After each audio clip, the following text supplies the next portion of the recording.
When day comes, we ask ourselves, where can we find light in this never-ending shade? The loss we carry, a sea we must wade. We brave the belly of the beast. We've learned that quiet isn't always peace, and the norms and notions of what just isn't always just ice. And yet the dawn is ours before we knew it.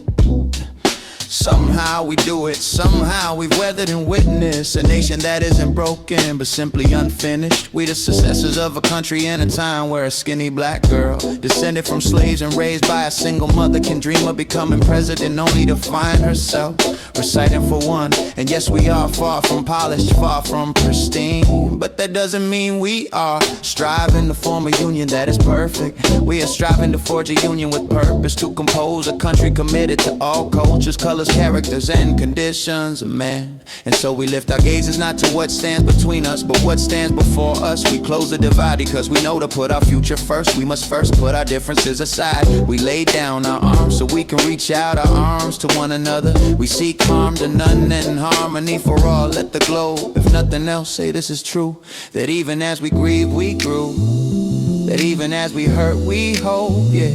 That even as we tied, we tried. That we'll forever be tied together, victorious. Not because we will never again know defeat, but because we will never again sow division. Scripture tells us to envision that everyone shall sit under their own vine and fig tree, and no one shall make them afraid. If we're to live up to our own time, then victory won't lie in the blade, but in all the bridges we made. That is the promised glade, the hill we climb. If only we dare, it's because being American is more than a pride we inherit. It's the past we step into and how we repair it. We've seen a force that would shatter our nation rather than share it, would destroy our country if it meant delay in democracy. And this effort very nearly succeeded. But while democracy can be periodically delayed, it can never be permanently defeated. In this truth, in this faith we trust. For while we have our eyes on the future, history has its eyes on us. This is the era of just redemption. We feared at its inception. We did not feel prepared to be the heirs of such a terrifying hour, but within it we found the power to author a new chapter, to offer hope and laughter to ourselves. So while once we asked, how could we possibly prevail over catastrophe? Now we assert, how could catastrophe prevail over us? We will not march back to what was, but move to what shall be.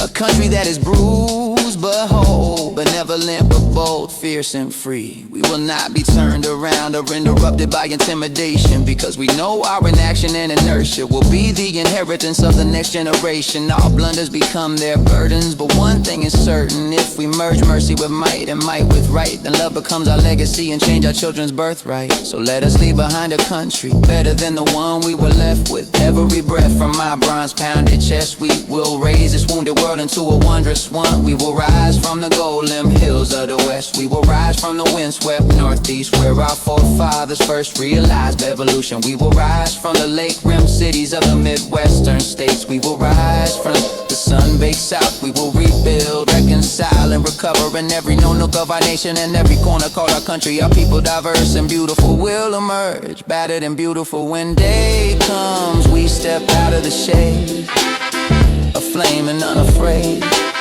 The new dawn blooms as we free it, for there is always light, if only we're brave enough to see it, if only we're brave enough to be it.